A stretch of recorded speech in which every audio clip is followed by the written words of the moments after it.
Hallelujah, praise the Lord.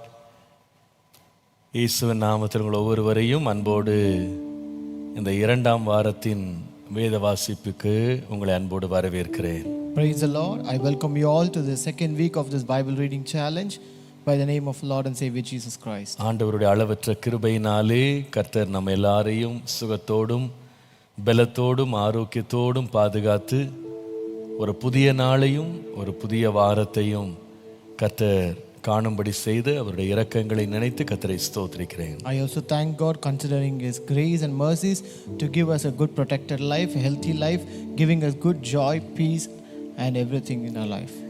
இன்றைக்கு நீங்கள் அதிகாலையிலேயே ஆயத்தத்தோடு தேவ சமூகத்திலே காத்திருக்கிறதை பாராட்டுகிறேன், வரவேற்கிறேன். I also appreciate and I welcome you that you are awake early in this morning in the presence of God today. இந்த காலை கர்த்தர் நம்மோடு இடைப்படுவாராக. May God minister with us today. ஜெபத்தோடு நாம் இந்த நாளை ஆரம்பிப்போம். Let us start the day with a prayer. ஹல்லேலூயா. நன்றி ஆண்டவரே, நன்றி ஆண்டவரே, நன்றி ஆண்டவரே. பரத்திற்கேறும் படிகள் போலவே என் பாதை தோன்ற பண்ணுமையா எந்தன் தேவனே. பரத்துக்கேறும் படிகள் போலவே என் பாதை தோன்ற பண்ணுமையா எந்தன் தேவனே. கிருபையாக நீர் எனக்கு தருவதெல்லாம் உமதண்டை. கிருபையாக நீர் எனக்கு தருவதெல்லாம் உமதண்டை. அருமையாய என்னை அழைக்கும் அன்பின் தூதனாக செய்யும் தேவனே. நான் உமதண்டையில் இன்னும் நெருங்கி சேர்வதே என் ஆவல் பூமியில்.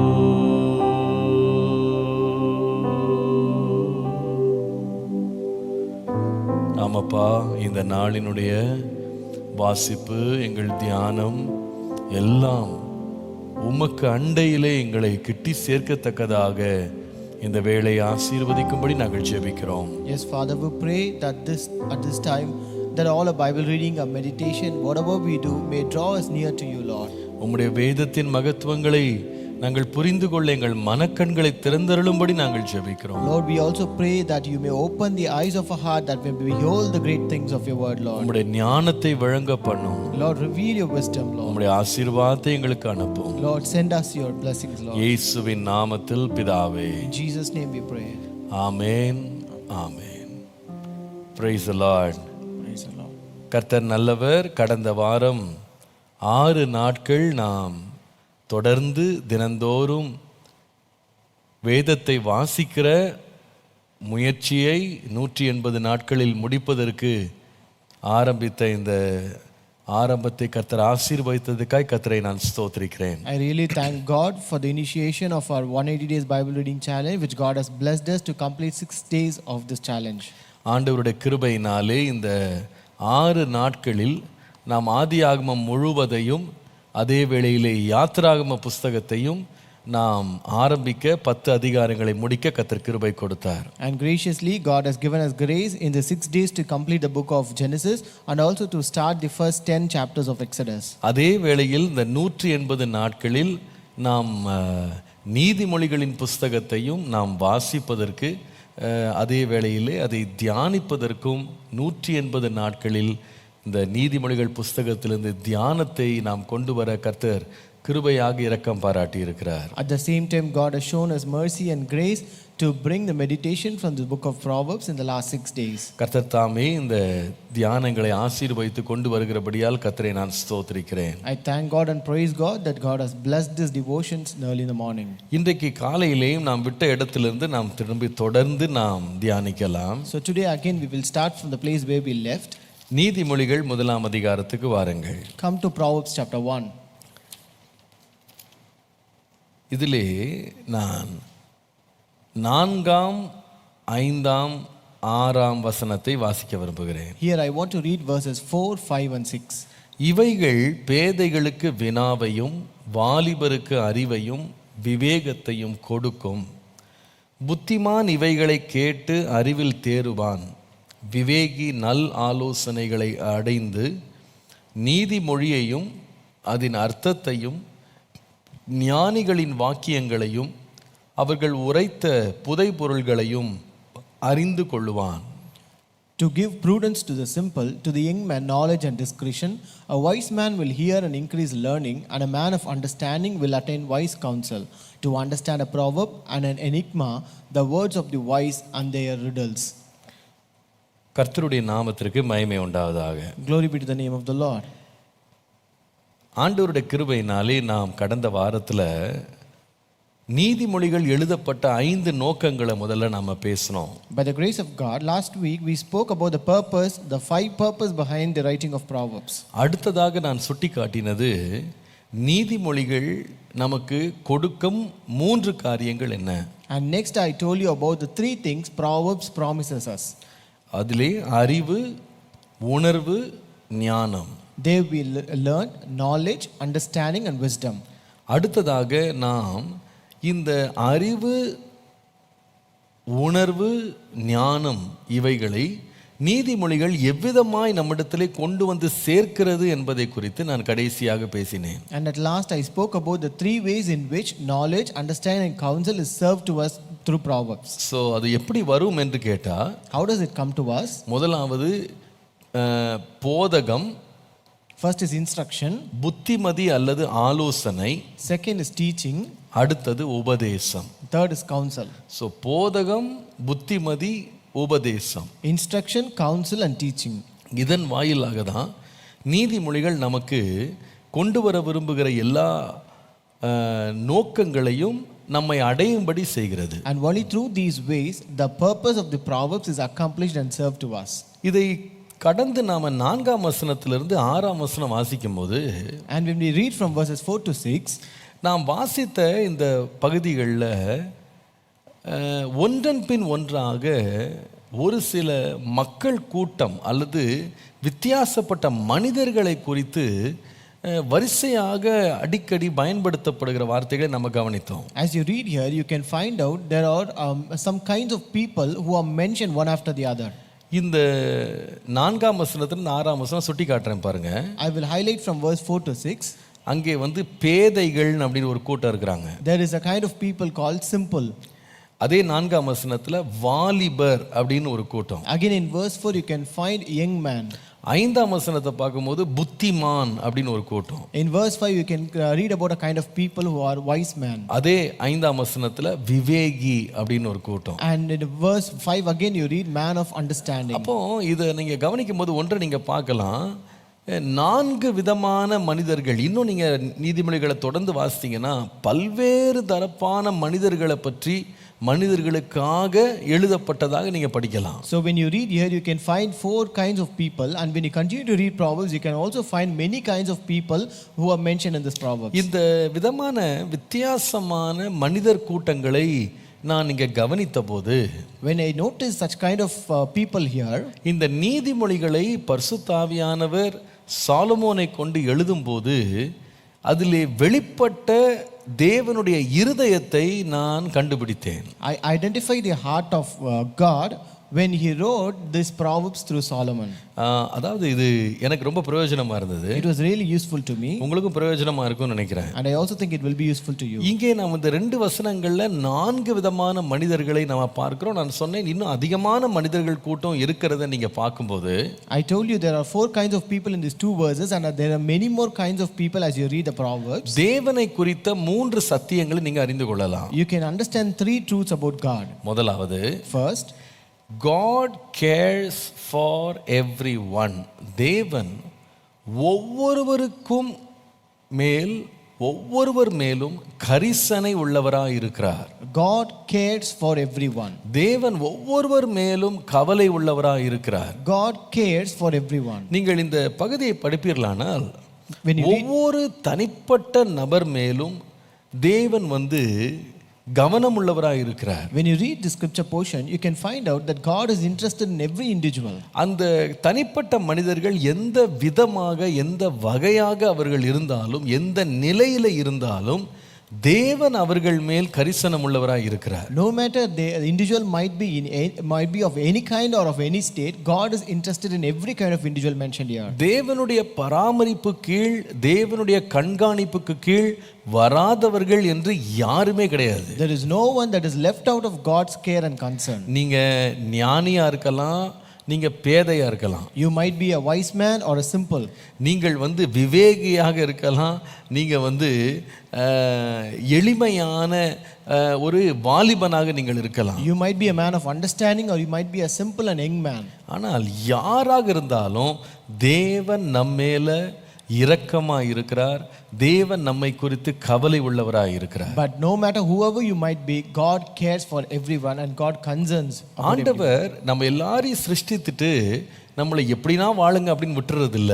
God did not create us as such and did not leave us to live according to our desire. நம்மேல் கவலை உள்ளவராக கவனம் உள்ளவராக இருக்கிறார். He cares for us and he is more concerned about us. நீங்கள் மத்தேயு 6ஆம் அதிகாரத்துல வாசிக்கும்போது when you read in Matthew chapter 6, ஆண்டவர் மனுஷனை மாத்திரம் இல்ல, ஆண்டவர் சொல்லுகிறாரு காகங்களை கூட பரமபிதா போஷிக்கிறார்னு போட்டிருக்கு. God says that he also mentions about birds where the heavenly Father will feed even the birds. அதே போல நீங்கள் அதே அதிகாரத்தில் படிக்கும்போது நீங்க தேவன் எப்படி காட்டு புஷ்பங்களை கூட உடுத்துவிக்கிறார்னு பார்க்கிறோம். And here we can also read about the wild flowers where God also clothes them. அப்போ காகங்களை போஷிக்கிறவர், God who feeds the fowls of the air, புஷ்பங்களை உடுத்துவிக்கிறவர், God who clothes the flowers, அவருடைய சாயலிலும் ரூபத்திலும் உருவாக்கப்பட்ட நம்மளை ஆண்டவர் கவனம் இல்லாம விட்டுருவாரா? will he not notice or take care of us who are made in his own image? தேவன் நம்மேல கவனம் உள்ளவரா இருக்கிறாரு. God cares for us. நாம எப்படிப்பட்ட மனிதர்களா இருக்கலாம், no matter which kind of person can be, எந்த நிலையில நாம் இருக்கலாம், no matter in which state we can be, கர்த்தர் நம்மேல் கவனமும் கரிசனையும் கவலை உள்ளவருமாய் இருக்கிறார். but God cares for us and he is concerned about us. நீங்கள் யோவான் 6ஆம் அதிகாரம் 37ஆம் வசனத்தை வாசிக்கும்போது when you read John chapter 6 and verse 37, அங்கே வேதம் சொல்லுகிறது, the Bible says, இயேசு சொன்னார், என்னிடத்தில் வருகிறவனை நான் புறம்பே தள்ளுவதில்லை. Here Jesus says, and the one who comes to me I will by no means cast out. ஒருவனையும் தேவன் அசட்டை பண்ணுகிறதே கிடையாது. God despises no one. நீங்கள் ஞானியா இருக்கலாம், பேதையா இருக்கலாம். You might be a wise man or a simple. நீங்கள் வாலிபனாக இருக்கலாம், நீங்கள் வயதானவர்களா இருக்கலாம். You might be a young man or a elder. எல்லார் மேலும் அவர் கரிசனை உள்ளவராக இருக்கிறார். But God cares for everyone. நான் சொல்லுவேன், கரிசனை உள்ளவர் மாத்திரமல்ல, actually not only he cares for everyone, அவர் பட்சபாதம் இல்லாமல் நம்மேல் கரிசனை உள்ளவராக இருக்கிறார். he is partial to no one and he cares for everyone. நீங்கள் லூக்கா 20ஆம் அதிகாரம் 21ஆம் வசனத்துல வாசிக்கும்போது, when you read Luke chapter 20 and verse 21, அவரிடத்துல குற்றங்கள் கண்டுபிடிக்க வந்தவர்கள் சொன்ன ஸ்டேட்மென்ட் பாருங்க. this is a statement who said by people who came to find fault in him. வேதம் சொல்லுகிறது, அவர்கள் போதகரே நீர் நிதானமாய் பேசி உபதேசிக்கிறீர் என்றும் முகதாட்சண்யம் இல்லாமல் தேவனுடைய மார்க்கத்தை சத்தியமாய் போதிக்கிறீர் என்றும் அறிந்திருக்கிறோம் என்று சொன்னாங்க. They said saying, teacher, we know that you say and teach rightly and you do not show personal favoritism but teach the way of God in truth.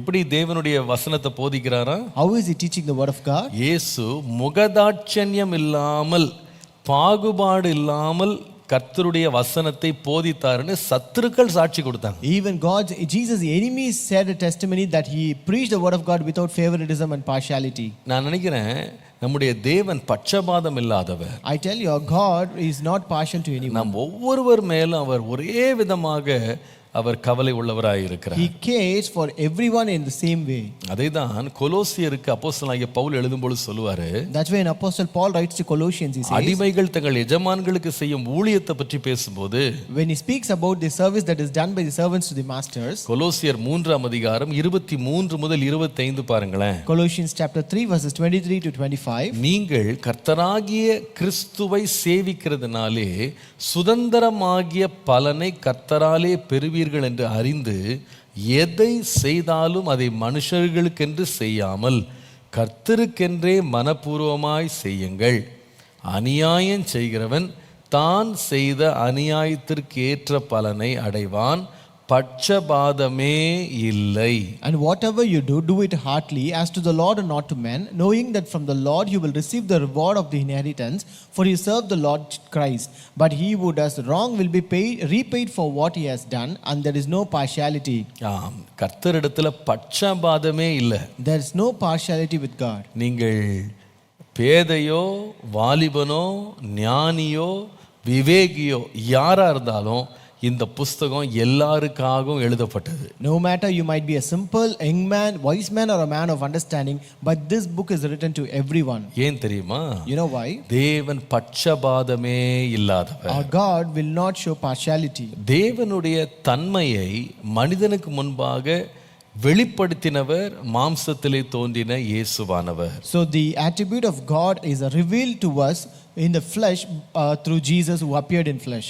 அவர் மாம்சத்திலே நம்மத்திலே வாழ்ந்தபோது அவர் தேவனுடைய தன்மையை நமக்கு வெளிப்படுத்தின விதத்தை பார்க்கும்போது அதில் ஒரு பட்சபாதம் இல்லாத தன்மையை அவருடைய ஊழிய நாட்களிலே அவர் வெளிப்படுத்தினார். When he lived in this world, when he appeared in his flesh and lived in this world, and when he expressed or showed out the characteristics of God, one of the characters that is revealed was that in his ministry he never showed favoritism and partiality. இயேசு தன்னிடத்தில் வந்த எல்லாருக்கும் நேரமும் கொடுத்தார், வாய்ப்பையும் கொடுத்தார், அவர்களுக்கு இடமும் கொடுத்தார். God gave time, chance and place to every manner of people who came to him. உதாரணமாக, for example, வயதின் காரியத்தில் பார்ப்பீங்களானா, when you consider in category of age, நீங்கள் மிகவும் முதியவர்களாகிய மரிக்க போகும் தருவாயில் இருக்கிற சிமியோன், அன்னாள் போன்றவர்களுடைய பெயர்களை இயேசுவின் பிறப்போடு ஆண்டவர் சம்பந்தப்படுத்தி இருக்கிறார். You can read about Simeon and Anna who are very old in age, who are about to die, but where they were recognized and they were connected with the birth of Jesus Christ. அதே வேளையில் சிறு பிள்ளைகள் தன்னிடத்தில் வருவதற்கு இடம் கொடுக்கும்படியாகவும் அவர்களுக்கு பரலோக ராஜ்யம் அவர்களுடையது என்றும் அவர்கள் மேல் தம்முடைய கரத்தை வைத்து ஆசீர்வதித்ததாகவும் வேதத்தில் வாசிக்கிறோம். And at the same time he also welcomed and received little children, he blessed them and he said the kingdom of heaven is of little children. ஆண்டவர் வயதின் அடிப்படையில் பட்சபாதம் பண்ணுகிறது இல்லைன்றதை நம்ம கவனிக்கிறோம். So we can understand that God never shows partiality in terms of age. ரெண்டாவது, நான் சொல்லுவேன், ஒருவருடைய வாழ்க்கையின் நிலை, அவர்களுடைய வாழ்க்கையின் தரத்தை வைத்து ஆண்டவர் அவர்களுக்கு வித்தியாசம் காட்டுறதில்லை. And second, I could tell you, God never shows partiality in terms of standards of a person's life. கபடமற்ற உத்தம இஸ்ரவேலன் என்று அறியப்பட்ட நத்தானியேலோடும் ஆண்டவர் பேசினாரு. God spoke with Nathanael, who was found to be a person without no deceit. அதே வேளையில பாவி என்று கருதப்பட்ட சமாரிய ஸ்திரியோடு உட்கார்ந்து ஆண்டவர் பேசினாரு. And also he spoke with a sinful woman, that is a Samaritan woman who was considered to be a sinful one. இன்னும் நான் சொல்லுவேன், I could tell you more. ஒருவருடைய சமுதாய அந்தஸ்தை வைத்து கூட ஆண்டவர் யாருக்குமே பாகுபாடு காட்டினதே கிடையாது. And God also never showed partiality in terms of status in the society. ஐஸ்வர்யமுள்ள ஒரு வாலிபனை ஆண்டவர் தனியாக சந்தித்து அவனோடு உரையாடினார், பேசினாரு. So God also met a rich young man and he conversed and communicated with him. அதே வேளையில தெருவின் ஓரத்தில் உட்கார்ந்து குருடனாக பிச்சை எடுத்து கொண்டிருந்த பர்த்திமேயுக்காகவும் இயேசு நின்று அவனுக்கு அற்புதம் செய்து கடந்து சென்றார். At the same time, God stood up and he also healed the poor person who was at the end of a street named Bartimaeus, and he healed him. அவர் ஆண் என்றும் பெண் என்றும் வித்தியாசப்படுத்தவும் இல்லை. And God never showed difference of men and women.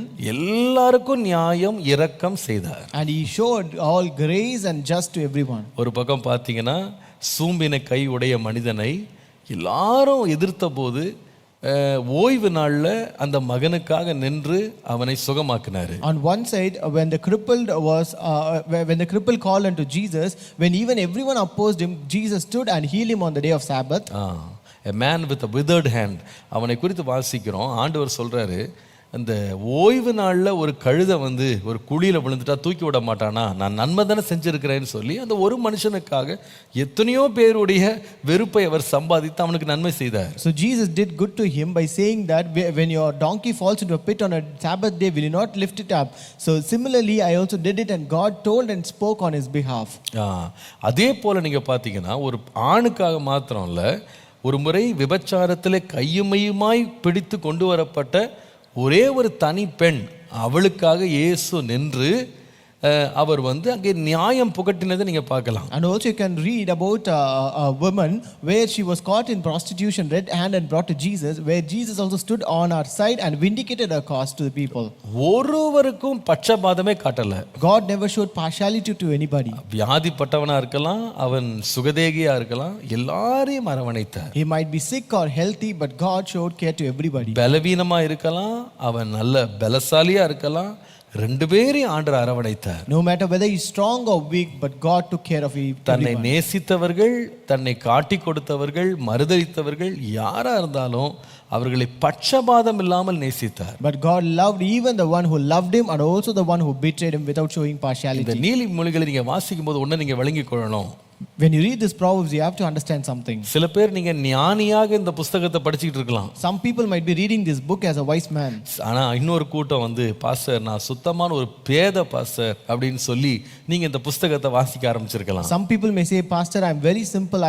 I don't have so much of wisdom, and you would have started this book as such. நீங்க இந்த 180 நாட்கள்ல வேதத்தை வாசிக்கும் போது நீங்க சொல்லலாம், நான் ரொம்ப வயதாயிட்டேன், ரொம்ப அனுபவசாலி நான் அப்படின்ற நிலையில நீங்க வேதத்தை வாசிக்க ஆரம்பிச்சிருக்கலாம். When you read this Bible in 180 days, you may say, I'm very old in age, I'm very experienced in age, and I've started the Bible in such a way. அதே வேளையில நீங்க ஒரு வாலிபனாக, ஒரு சிறு பிள்ளையாக நீங்க இந்த வேதத்தை வாசிக்க ஆரம்பிச்சிருக்கலாம். At the same time, you might have started reading this Bible as an young man or a simple or a small child. நீங்கள் யாராக இருந்தாலும் தேவன் உங்கள் மேல் கவலையாய் இருக்கிறார், கரிசனையாய் இருக்கிறார். No matter whoever you might be, God cares for you and God is concerned about you. நீதிமொழிகள் வெறும் ஞானிகளுக்கும் படித்தவர்களுக்கும் மேதைகளுக்கும் அல்ல. Proverbs is not written to only the educated, the literate and the wise man. No, அது ஒரு வாலிபன், பேதை, ஞானி, விவேகி எல்லாரும் வாசிக்கத்தக்கதாக ஆண்டவர் எழுதினார். God has written in such a way that even a simple young man, wise man and a man of understanding can read it. பட்சபாதம் இல்லாத தேவனை நாம் கொண்டிருப்பதற்காய் கர்த்தரை ஸ்தோத்திரிக்கிறேன். I thank God that we have a God who never shows partiality. இரண்டாவது, இந்த பகுதியை நான் வாசித்த பொழுது இன்னொரு காரியத்தை நான் கண்டுபிடித்தேன். Second, when I read this scripture portion, I found out another thing. இந்த 4 விதமான மனிதர்களை பற்றி எழுதியிருக்கு பாத்தீங்களா? It is written about 4 kinds of people here. அதுல வந்து புத்திமானா இருக்கலாம், அவன் வந்து விவேகியா இருக்கலாம், வாலிபனா இருக்கலாம், பேதையா இருக்கலாம்.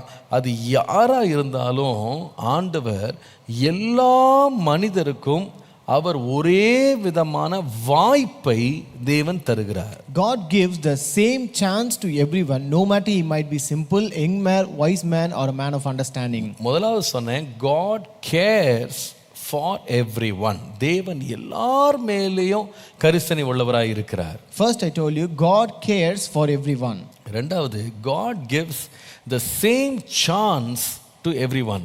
எல்லாருக்கும் ஆண்டவர் ஒரே விதமான வாய்ப்பை தருகிறார். And second, God gives the same chance to everyone. இன்னொரு விதமாக இதை சொல்ல வேண்டுமானால், in other words, எல்லாருக்கும் ஆண்டவர் ஒரே விதமாக பரிமாறுகிறார். God serves everyone in the same way. எல்லாருக்கும் ஒரே விதமாக, in the same way he serves. ஞானிக்கு ஒரு தனி நீதிமொழிகள் கிடையாது, பேதைக்கு இன்னொரு நீதிமொழிகள் கிடையாது. It's not a separate proverbs for a young wise man and a separate proverbs for the simple.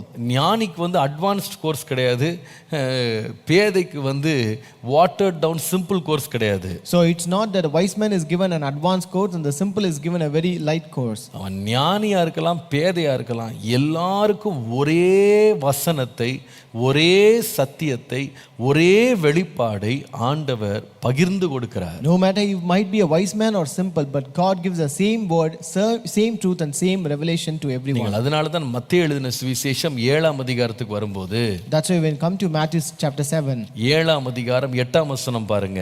chapter 7 and verse 8, ஏனெனில் கேட்கிற எவனும் பெற்றுக்கொள்ளுகிறான், for everyone who asks receives, தேடுகிறவன் கண்டடைகிறான், தட்டுகிறவனுக்கு திறக்கப்படும். and he who seeks finds, and to him who knocks it will be opened. எனக்கு அந்த வார்த்தையில் ரொம்ப பிடிச்ச வார்த்தை என்னன்னா, எவனும் அப்படின்ற வார்த்தை. The word which I like here is everyone. அதுல எந்த பாரபட்சமே கிடையாது. There is no partiality in that. எல்லாருக்கும் ஒரே விதமான வாய்ப்பு கொடுக்கப்படுகிறது. The same chance is given to everyone.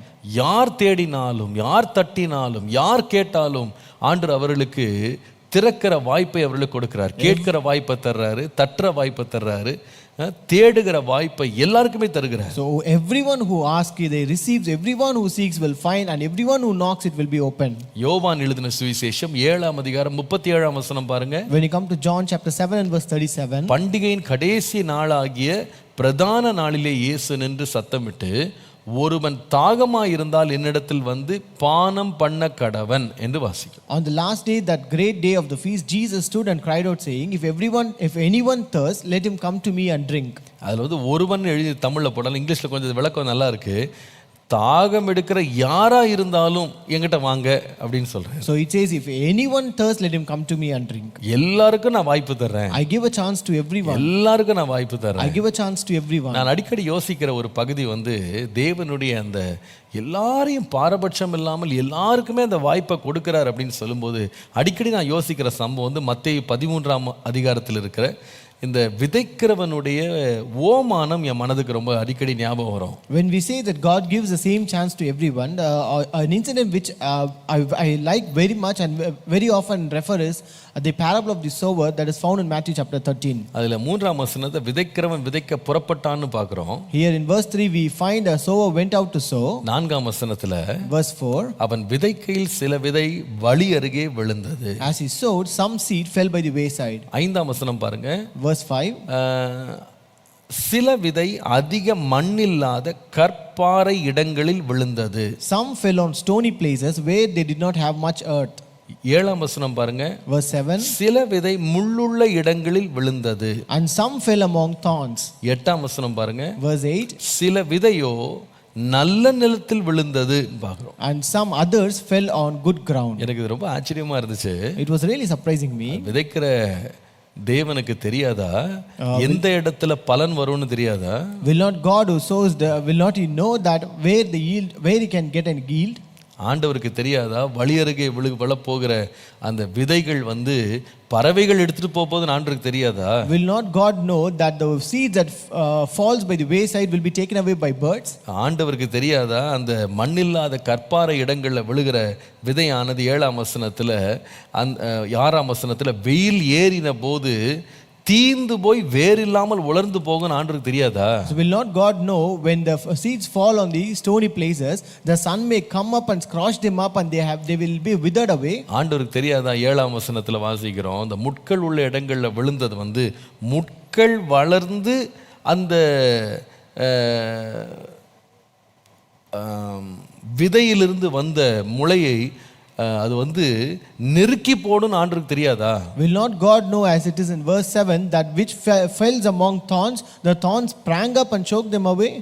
ஆண்டவருக்கு தெரியாதா இந்த 4 நிலத்துல வெறும் நல்ல நிலத்துல மட்டும்தான் 30, 60, 100 பலன் வரும்னு ஆண்டவருக்கு தெரியாதா? Will not God know that seeds that fall on good ground alone yield a crop that are 100-fold, 60 and 30?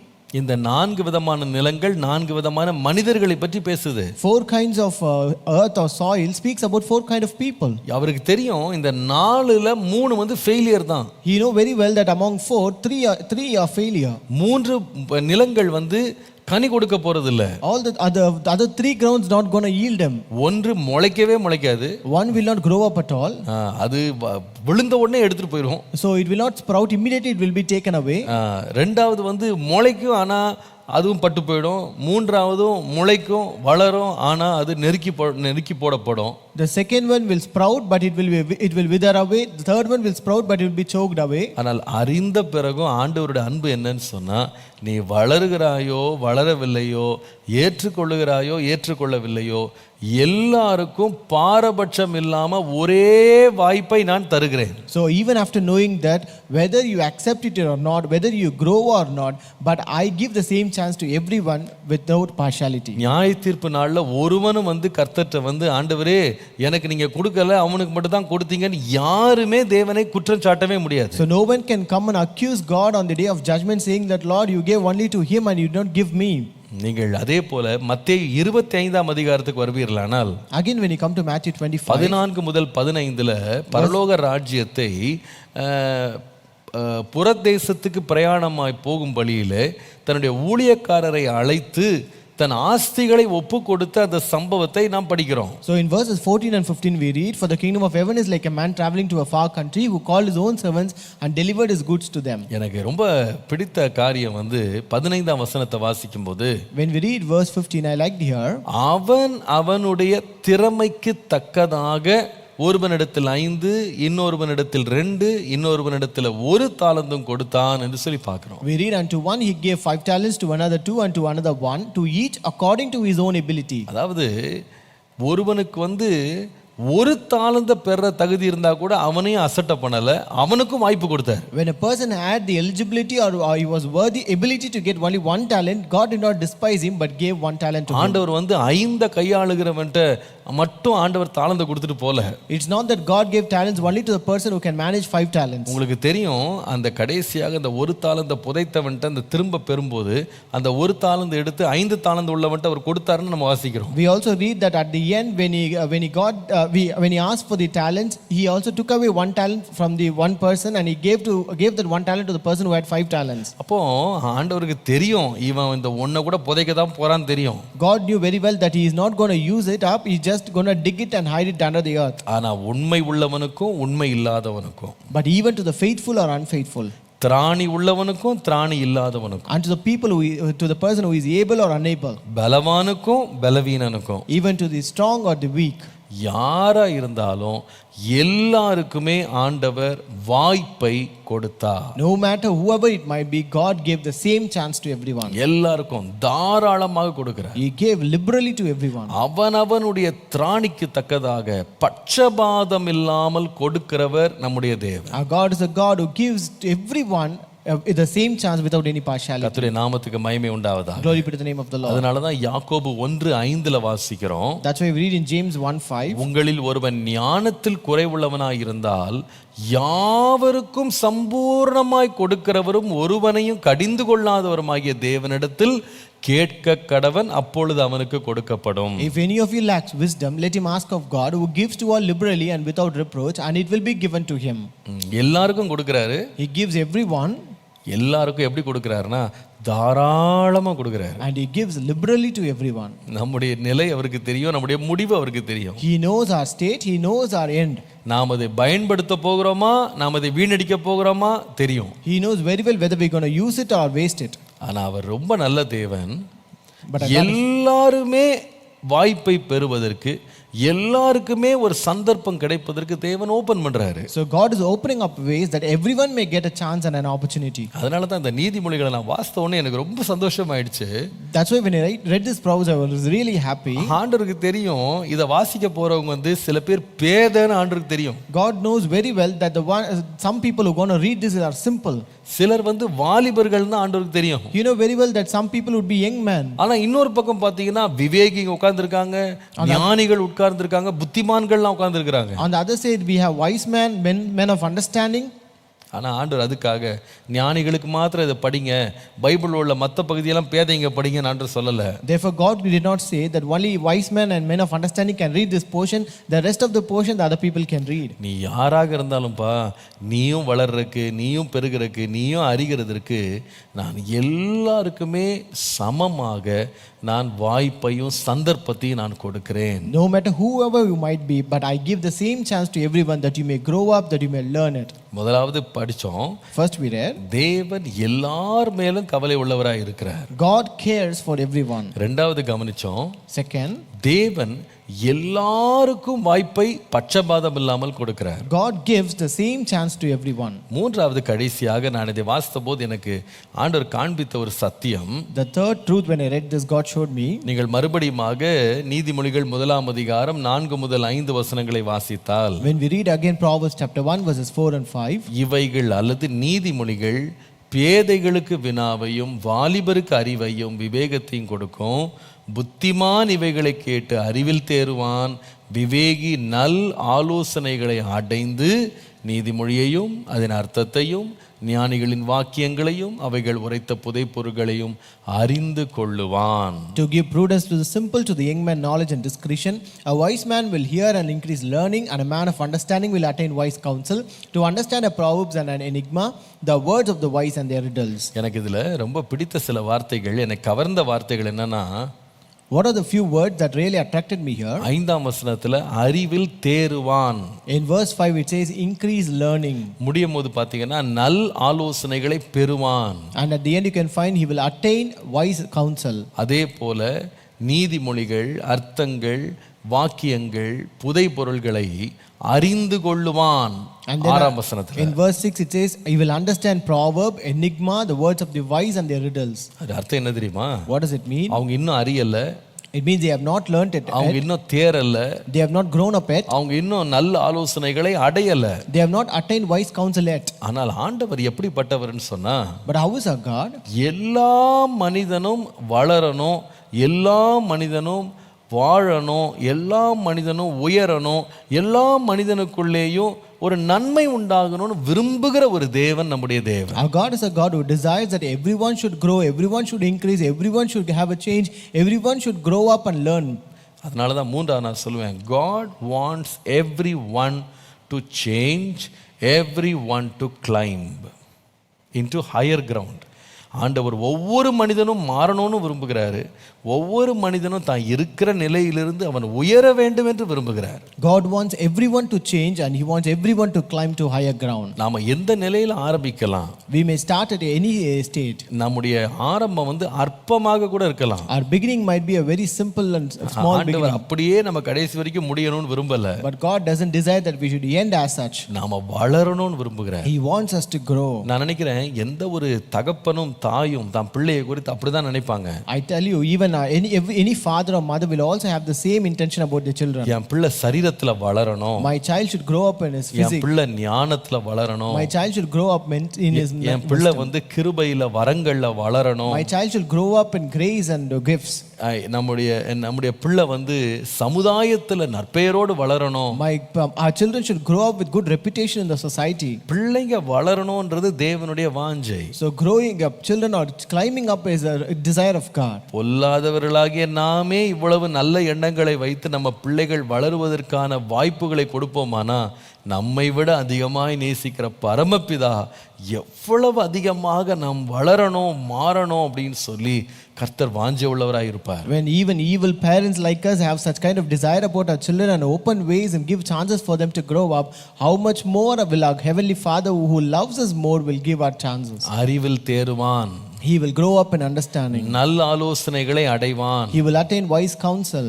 அவன் அர்த்தத்தையும் புதை பொருள்களையும் அறிந்து கொள்ளுவான். He will understand the enigma and the words of the wise. இதுதான் தேவனுடைய வாஞ்சை. This is the desire of God. இதுதான் தேவனுடைய எதிர்பார்ப்பு. This is the expectation of நாம God. எல்லாரும் வளரணும். We should all grow up. நம்ம எல்லாருமே மாறணும். We should all change. நம்முடைய ஆரம்பம் எப்படி இருந்தாலும் முடிவு மகிமையா இருக்கணும். No matter however our beginning is, the end should be always glorious. அதனால நம்ம எல்லாரும் ஒன்றை நல்லா விளங்கிக் கொள்ளணும். Therefore we have to understand something. நாம ஒருவர் ஆகிலும் ஒரு குறிப்பிட்ட நிலைக்கு வந்துட்டு இது நான் அடைஞ்சிட்டேன், முடிச்சிட்டேன், கண்டுட்டேன், தெரிஞ்சுக்கிட்டேன்னு சொல்லி ஒரு நாளும் சொல்லவே கூடாது. We should never say after reaching certain point that I have known it, I have understood it, I have come to an end, I have learnt it.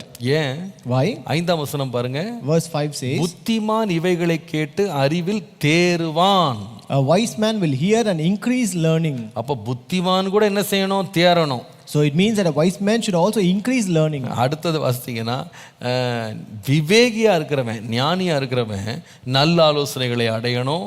அவன் நீதிமொழி, அதன் அர்த்தம், ஞானிகளின் வாக்கியங்கள், அவர்கள் உரைத்த புதை பொருள்களை எல்லாம் அவன் கூட அறிந்து கொள்ளணும். And a man of understanding will attain wise counsel to understand a proverb and enigma, the words of the wise and their riddles. நான் புத்திமான், நான் அறிவாளி, நான் தேறினவன், நான் விவேகின்னு யாருமே சொல்ல முடியாது. No person can claim that he is a wise man, a man of understanding, I am very wise enough. எவ்வளவு நாம வளர்றதுக்கு வாய்ப்பு கிடைச்சாலும் நம்ம வளர்ந்துகிட்டே தான் இருக்கணும். So we should grow up no matter how many chances and ways we get. 1 கொரிந்தியர் 8ஆம் அதிகாரம் 2ஆம் வசனம் வாசிக்கும் போது, When you read 1 Corinthians chapter 8 and verse 2, ஒருவன் தான் ஏதேனும் ஒன்றை அறிந்தவன் என்று எண்ணிக்கொள்வானானால் ஒன்றையும் அறிய வேண்டிய பிரகாரமாக அவன் இன்னும் அறியவில்லை என்று எழுதியிருக்கு. it is written, if anyone thinks that he knows anything, he knows nothing yet as he ought to know. அதனால என்னைக்குமே நாம எனக்கு தெரியும், நான் படிச்சுட்டேன், நான் அடைஞ்சிட்டேன் அப்படின்னு நினைக்கவே கூடாது. And therefore at no point of time we should consider and think that I have learned it, I have read it, I know it. சிலர் என்ன நினைக்கிறாங்கன்னா, எனக்கு இனி ஆலோசனையே தேவையில்லை. Some people say that I need no counsel anymore. நான் யார் தெரியுமா?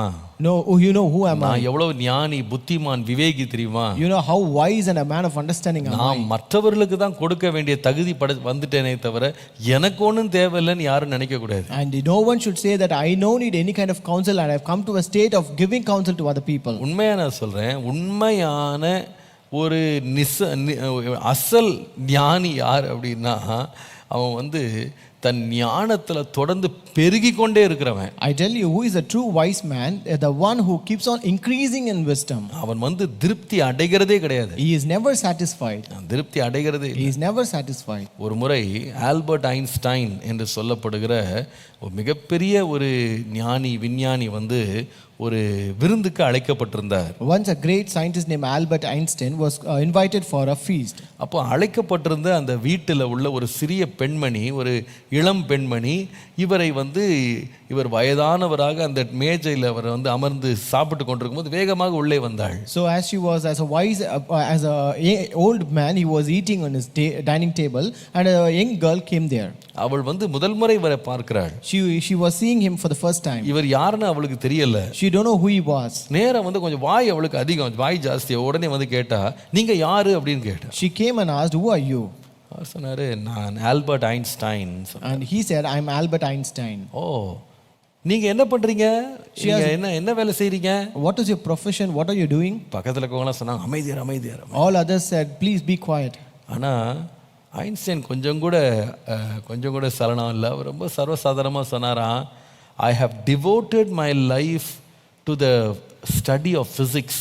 Physics படிக்கிறதுக்காக என் வாழ்க்கையே நான் அர்ப்பணிச்சிருக்கிறேன்னு சொன்னாராம். So Albert Einstein coolly said, I have devoted my life to the study of physics. இதை கேட்ட உடனே அந்த இளம் பெண் வாய் மேலே கை வைத்து கொண்டாள். That young girl, when she heard this, she kept very quiet. அவள் சொன்னா, ஓ, இன்னும் கூட நீங்க பிசிக்ஸ் தான் படிச்சிட்டு இருக்கீங்களா? நான் என்னதெல்லாம் போன வருஷமே படிச்சு முடிச்சிட்டேன்னு சொன்னேன். And she said, are you still studying physics? I finished my studies physics last year itself. அதனால தான் அந்த பெண்ணுடைய பேர் யாருன்னே நமக்கு தெரியல. That's why we don't know what is the name of that girl. ஆனா ஆல்பர்ட் ஐன்ஸ்டைன் இறந்து பல ஆண்டுகளான இன்னும் பேசிக்கிட்டு இருக்கிறோம். But still we speak about Albert Einstein even if he died after many years. ஏன் தெரியுமா? You know why? அவர் எப்படி தன்னை பார்த்தார்னா, I am still studying physics. He looked himself as the one who is still studying physics. நான் என் வாழ்க்கையை physics படிப்பதற்காக அர்ப்பணித்திருக்கிறேன். He said, I have devoted my life to study physics. நான் பிசிக்ஸை கற்றுக் கொடுக்கறதுக்கு இல்ல, பிசிக்ஸை இன்னும் படிச்சிட்டு இருக்கேன். Not to teach physics but to learn physics. உண்மையில பாத்தீங்கன்னா ஆல்பர்ட் ஐன்ஸ்டைன் போன்றவர்கள் மாத்திரம் அவங்க சில காரியங்களை கண்டுபிடிக்கலனா நம்ம இன்னைக்கு படிக்கிற பிசிக்ஸோ மேத்ஸோ அர்த்தமே இல்லாம இருக்கும். Truly to say, if people like Albert Einstein and others would have not invented and found out many things, whatever we read will be meaningless today. ஆனா அவர் ஒரு நாள் தன்னை ஞானியா அவர் நினைச்சதே இல்ல. But none of the day he considered himself to be wise. நான் இன்னும் படிச்சிட்டு இருக்கேன். I'm still studying. நான் இன்னும் தேறணும். I still want to increase. நான் இன்னும் வளரணும். I still want to grow up. அதைதான் அப்போஸ்தலனாகிய பவுல் பிலிப்பியருக்கு எழுதும்போது, that's what when Apostle Paul writes to Philippians, பிலிப்பியர் 3ஆம் அதிகாரம் 12 ல இருந்து 14 வாசிப்பீர்களானால், Philippians chapter 3 verses 12 to 14, நான் அடைந்தாயிற்று அல்லது முற்றிலும் தேறினவனானேன் என்று எண்ணாமல் கிறிஸ்து இயேசுவினால் நான் எதற்காக பிடிக்கப்பட்டேனோ அதை நான் பிடித்து கொள்ளும்படி ஆசையாய் தொடருகிறேன். Not that I have attained or am already perfected, but I press on that I may lay hold of that for which Christ Jesus has also laid hold of me. சகோதரரே, அதை பிடித்து கொண்டேன் என்று நான் எண்ணுகிறதில்லை. ஒன்று செய்கிறேன், பின்னானவைகளை மறந்து முன்னானவைகளை நாடி கிறிஸ்து இயேசுவுக்குள் தேவன் அழைத்த பரம அழைப்பின் பந்தய பொருளுக்காக லக்கை நோக்கி தொடருகிறேன். Brethren, I do not count myself to have apprehended, but one thing I do, forgetting those things which are behind and reaching forward to those things which are ahead, I press toward the goal for the prize of the upward call of God in Christ Jesus. நான் நிச்சயமா நினைக்கிறேன், அப்போஸ்தலனுடைய இந்த பவுலுடைய காலத்தில் அவனுக்கு நிகராக ஆவிக்குரிய வாழ்க்கையில் அவரோடு சமமாக நிற்கக்கூடிய யாருமே அவருக்கு இல்லை. I truly believe in the times of this Apostle Paul, there could not be any person who can stand equal to him in spiritual life. ஆனால் அவ்வளவு பெரிய ஒரு ராட்சதனை போல் அவர் நின்றாலும் அவருடைய மனநிலை எப்படி இருந்துச்சுன்னா, நான் இன்னும் தொடருகிறேன், நான் இன்னும் பின்பற்றுகிறேன், இன்னும் கற்றுக்கொண்டிருக்கிறேன், இன்னும் நான் தேறிட்டு தான் இருக்கிறேன் தான் சொன்னார். So though he stood like a giant, but his mindset was that I'm still have not attained,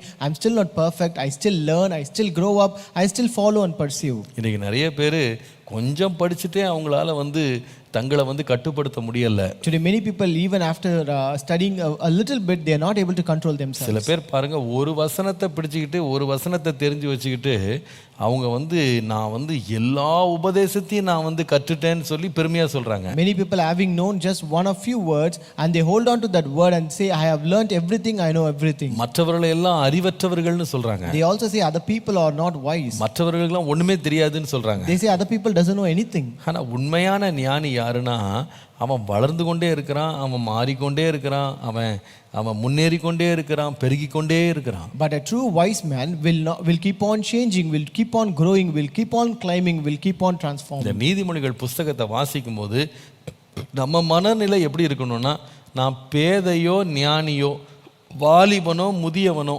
புத்திமானோ புத்தி இல்லாதவனோ, எனக்கு எல்லாருக்குமே எங்களுக்கு வளர்ச்சி தேவை, எங்களுக்கு ஞானம் தேவை, எங்களுக்கு முன்னேற்றம் தேவை. As we read this book of Proverbs, no matter you might be a simple or young man, a wise man or man of understanding, but whoever it might be, I need more wisdom, I need to increase in learning, I need to increase in knowledge, I need more improvement. அதுதான் ஒரு ஆவிக்குரிய மனிதனுடைய மனநிலை. That is the mindset of a spiritual man. அதான் அவனுடைய மனநிலை. That is his mindset. நீங்கள் வெளிப்படுத்தின விசேஷம் 22ஆம் அதிகாரம் 11ஆம் வசனத்தை வாசித்தால், when you read Revelation chapter 22 and verse 11, அநியாயம் செய்கிறவன் இன்னும் அநியாயம் செய்யட்டும், அசுத்தமா இருக்கிறவன் அசுத்தமா இருக்கட்டும், அதே வேளையில நீதி உள்ளவன் இன்னும் நீதி செய்யட்டும், பரிசுத்தம் உள்ளவன் இன்னும் பரிசுத்தமாகட்டும். He who is unjust, let him be unjust still. He who is filthy, let him be filthy still. At the same time, he who is righteous, let him be righteous still. He who is holy, let him be holy still. அப்பனா அர்த்தம் என்னன்னா, what does it mean? நீதி, பரிசுத்தம், ஞானம், விவேகம், புத்தி, அறிவு எதுவா இருந்தாலும் சரி, அது அடைஞ்சிட்டேன், தேறிட்டேன், நான் போய் அதை பிடிச்சிட்டேன் அப்படின்னா நம்ம யாருமே சொல்ல முடியாது. So no matter it might be a righteousness, a just or holiness or a knowledge or understanding or wisdom, whatever it might be, no one can claim that you have already attained or you are perfectly know it. நாம் எல்லாரும் ஒரு பயணத்துல தான் இருக்கிறோம். We are all still in a journey. நாம் எல்லாரும் வளர்ந்து கொண்டே இருக்கிறோம். We are all keeping on growing. நாம் எல்லாரும் பெருகி கொண்டே இருக்கிறோம். We are just keeping on increasing. நாம பெருகணும், வளரணும். We should grow and we should increase. ஒரு நாளும் நம்முடைய இருதயத்துல எனக்கு தெரிஞ்சிருச்சு, நான் அடைஞ்சிட்டேன், நான் பார்த்துட்டேன், நான் தேறிட்டேன், அந்த மனநிலை வரவே கூடாது. We should never get this mindset that I have already known it, I have already attained it, I am already perfect in that. எல்லாவற்றிலேயும் ஆண்டவரே, நான் இன்னும் பெருக வளர எனக்கு ஒரு தாகத்தை தாரும். In everything, Lord, give me a thirst that I may grow up and increase in everything, Lord. எப்பொழுதுமே ஒரு ஸ்டூடெண்டாக, எப்பொழுதுமே ஒரு மாணவனை போல நாம ஒரு மனநிலையில் இருக்கணும். We should always have the mindset of a student in us. என்னதான் நம்ம தேறி இருந்தாலும் நான் கற்றுக்கொள்ள விரும்புகிறேன். No matter how much ever you know, I want to learn more. நான் கவனிக்க விரும்புகிறேன். I want to listen more. நான் தேற விரும்புகிறேன். I want to increase more. இதுதான் உண்மையான ஒரு ஆவிக்குரிய மனுஷனுடைய ஒரு மனநிலையாக அவனுடைய சுபாவமாக இருக்கும். So that will be the true mindset and the characteristic of a wise man. அவன் எப்பொழுதுமே தாழ்மை உள்ளவனாக, எப்பொழுதுமே ஏற்றுக்கொள்ள தகுதி உள்ளவனாக அல்லது ஆயத்தம் உள்ளவனாக, அவன் காரியங்களை கவனிக்கிறவனாக, கற்றுக்கொள்ளுகிறவனாகவே அவன் இருப்பான். He will be a person who will be very humble always, who will be very ready to receive things always, who will always be ready to get things. உண்மையான ஆவிக்குரிய மனுஷன் நான் அடைஞ்சிட்டேன் வந்து சேர்ந்துட்டேன்னு சொல்ல மாட்டான், நான் இன்னும் பயணம் பண்ணிட்டு தான் இருக்கேன். A true spiritual person will never say that I've already attained or I've already reached, but I'm still traveling. நான் எனக்கு ரொம்ப தெரியாது, I don't know much. எனக்கு ரொம்ப தெரியாது. I don't know much. நான் ஏற்கனவே உங்களுக்கு சொன்னேன், I've told you already. உண்மையா அதிகமா தெரிஞ்சவனுடைய மனநிலை எப்படி இருக்கும்னா, எனக்கு ஒண்ணுமே தெரியாது தான் சொல்லுவான். The mindset of a person who knows everything will be that he doesn't know anything. ஆனா கொஞ்சம் தெரிஞ்சவன் தான் நிறைய வழியில எல்லாமே தெரிஞ்ச மாதிரி நடந்துகிட்டு இருப்பான். But people who know little will act in such a way that they know everything. தமிழ்ல சொல்லுவாங்க தெரியுமா? In Tamil they used to say, நிறை குடம் வந்து தழும்பவே தழும்பாதான். empty vessels makes more noise. நிறை குடமா இருந்தா தழும்பாது. If it is a full vessel, it will not. நம்ம வாழ்க்கை வந்து வளரணும், பெருகணும், கற்றுக்கொள்ளணும், தேரணும்ன்றதுல கடைசி வரைக்கும் வாஞ்ச உள்ளவர்களா இருக்கணும். We should have this desire in our heart that we should always learn to understand, to increase and grow up in knowledge and wisdom until the end. நீதிமொழிகள் எல்லாருக்குமானது. This Proverbs is for everyone. இது தேவன் நமக்கு ஈவாக தந்தது. This is something that God has given as a gift to us. 3 சத்தியங்கள். 3 truths. முதலாவது, First, இந்த புத்தகத்தை வாசிக்கும் போது நம்ம கண்டுபிடிக்கிறோம், தேவன் நம் எல்லார் மேலும் கரிசனை உள்ளவராய் இருக்கிறார். when we read this book, we find out that God cares for everyone. இரண்டாவது, Second, நம்முடைய எல்லாருக்கும் தேவன் சமமாக வாய்ப்புகளை, சந்தர்ப்பங்களை தருகிறார். God gives the same chance to everyone. மூன்றாவதாக, Third, நாம் எல்லாருமே வளர வேண்டும், உயர வேண்டும், மாற வேண்டும் என்று தேவன் விரும்புகிறார். God wants everyone to change and everyone to climb to higher standards. கர்த்தருடைய நாமத்துக்கு மகிமை உண்டாவதாக. Glory be to the name of the Lord. கர்த்தர் இந்த நாட்களை அப்படிப்பட்ட பெருக்கத்தின், வளர்ச்சியின், முன்னேற்றத்தின், மறுரூபத்தின் நாட்களாய் கர்த்தர் மாற்றுவாராக. May God make these days a days of change and a transformation and increase and knowing more in things. கர்த்தர் தாமே நம்மை ஆசீர்வதிப்பாராக. May God bless us all. ஜெபிக்கலாமா? Shall we pray? இந்த 180 நாட்கள்ல வேதத்தை வாசித்து முடிக்கிறதுக்கு உங்களை எல்லாரையும் நான் உற்சாகப்படுத்துறேன். I encourage everyone to read and complete the Bible in 180 days. இன்றைக்கு நாம வந்து யாத்திராகமத்தின் புஸ்தகம் 11ஆம் அதிகாரத்திலிருந்து 20ஆம் அதிகாரம் வரைக்கும் வாசிக்க போறோம். Today we're going to read from the book of Exodus chapter 11 to chapter 20. யாரும் சோர்ந்து போக கூடாது. Don't get disappointed. எல்லாரும் வாசிக்கணும். Everyone should read it. எல்லாரும் முயற்சி பண்ணணும். And everyone should take effort. எல்லாருமே அதுல ஆர்வம் காட்டணும். And everyone should show interest in this. கர்த்தர் தாமே நம்மோடு இருந்து நம்மை பலப்படுத்தி சகாயம் செய்வார். May God be with us, help us and help us. நீங்க இதுவரைக்கும் இந்த வேத வாசிப்பை நீங்க register பண்ணாவிட்டால், if you have not registered in this Bible reading challenge so far, நீங்க அங்க ஸ்கிரீன்ல பார்க்குற www.acabrc.com அப்படின்ற இணையதளத்தில் ரெஜிஸ்டர் என்கிற பேஜில் நீங்கள் இப்போ ரெஜிஸ்டர் பண்ணும்படி மிக தாழ்மையாக கேட்டுக்கொள்கிறேன். we humbly request you to register. Visit this website that is displayed on the screen, www.acabrc.com, and register in the register page. இன்றைக்கு ஒரு 5 பேருக்காக உங்களுக்கு தெரிஞ்சவங்கள்ட்ட நீங்கள் ஒரு ஃபோன் எடுத்து பேசி, உங்களுக்கு அறிமுகமான நண்பர்களுக்கு நீங்கள் வந்து ஏன் இந்த வேதத்தை வாசிங்களேன், என்னோட சேர்ந்து வாசிங்கன்னு சொல்லி நீங்கள் ஏன் கொஞ்சம் பேருக்கு இதை அறிமுகப்படுத்தக்கூடாது? So why don't you just call up 5 of your friends and introduce this Bible reading challenge to them and encourage them also to join and read the Bible. நீங்க பக்தி விருத்தில வளர்றது மாத்திரம் இல்ல, மற்றவர்களையும் வளர ஊக்கப்படுத்துங்க. It's not that you alone growing up in the edification of the word, but you also encourage other people to grow up in the word. உங்களோட ஆவிக்குரிய வட்டாரத்துல யாராவது கொஞ்சம் பலவீனப்பட்டு சோர்ந்து போறவங்களா இருக்கிறாங்கன்னா அவங்களை கொஞ்சம் உற்சாகப்படுத்தி, வாப்பா நானும் கூட சேர்ந்து படிக்கிறேன், இன்னைக்கு படிச்சிட்டியாமா அப்படின்னு விசாரிச்சு அவங்களையும் ஊக்கப்படுத்துங்க, உற்சாகப்படுத்துங்க. If you find people in your spiritual circles who are very weak and who are disappointed, lose interest, just encourage them and motivate them, saying that I've also read, come on, you also can read it, and encourage them to read it. பரிசுத்த ஆவியானவர் நம்மோடு இருந்து வளர பண்ணுவாராக, பெருக பண்ணுவாராக, இன்னும் உயர பண்ணுவாராக. May the Holy Spirit be with us and help us to grow, increase and grow up in heights. இந்த நாட்கள் இப்படிப்பட்ட கிரியைகள் நமக்கு நமக்குள்ளே நடக்கிறதை நாம் சாட்சியாய் அறிவிக்க கர்த்தர் கிருபை தருவாராக. May God give us grace to testify these things that are happening during these days. ஜெபம் பண்ணுவோமா? Shall we pray? கண்களை மூடி ஆண்டவரை பார்ப்போம். Let us close our eyes and look unto the Lord. Thank you, Lord. Thank you, Jesus. Thank you, Lord. திவ்ய அன்பின் சத்தத்தை ரட்சகா கேட்டு உம்மை அண்டினே, இன்னும் கேட்டி சேர என் ஆண்டவா ஆவல் கொண்டீதோ வந்தே, இன்னும் கேட்ட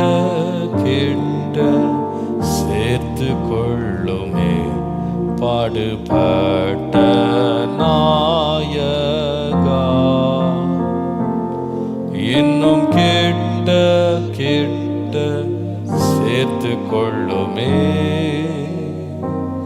ஜீவன் தந்த ரட்சகா,